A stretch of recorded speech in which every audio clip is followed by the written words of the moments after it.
Can I get you to introduce yourself, please? Yeah, I'm Tim from ExcludedUK on behalf of 3.8 million small businesses, self-employed, freelancers, veterans, individuals, and many more categories of taxpayers. And what does Excluded do? Because not a lot of people know about it.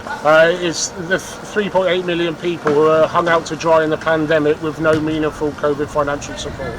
And what do you mean by that? We've got no access to furlough or the self-employment income support scheme, so many people went without an income and government support from Rishi Sunak for up to 2 years throughout the whole pandemic. Can you give some examples as to who that would be? 350,000 freelancers in live events, small businesses. We had veterans because they had an army pension, people who basically widow's pension because their partner died and they cashed in a pension, so they didn't get anything. There's a maternity, paternity, they didn't get any money. So yeah, there's at least 20-25 categories of different classes of people. Is 5 years on? Is it worth fighting?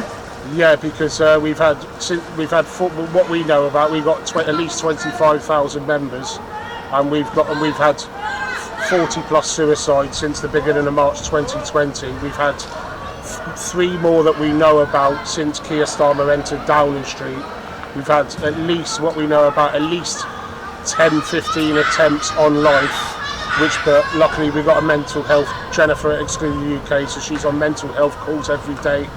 We've had another 3 people losing their homes this week. Businesses are collapsing every day. People are massively in debt. They can't afford to put food on the table for their children, clothe them. People are struggling to pay their rent, their mortgage, bounce back loans, because you've got to remember a lot of these people were entitled to universal credit in the pandemic, so they had absolutely nothing. So life savings gone, aspirations gone. Basically, there's a mental health pandemic right now. What about people on tax credits? I mean, they got money, didn't they?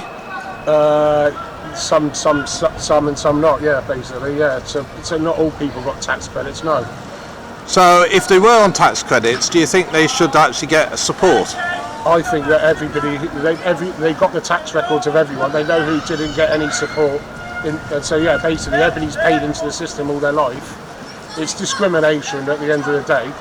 But then we had it 2 years ago when we had it Sunak's hustings, and he actually said, yeah, but it's because they're not Tory voters, even though a lot of small businesses and all that used to vote Conservative, and so obviously they've left voting for the Conservatives, and then they put their trust in Labour because Labour spoke up for us in opposition, and now that they're in power they're trying to sweep us under the carpet, and they're saying that they're not going to right the wrongs, even though Keir Starmer said in the pandemic that it's disgraceful that the way these people have been treated, and they should be levelled up with the same financial support as everyone else. Well, they could have got jobs, and they could get extra jobs now to pay back the loans, can't they? But people have always in the pandemic. We've had people you couldn't get.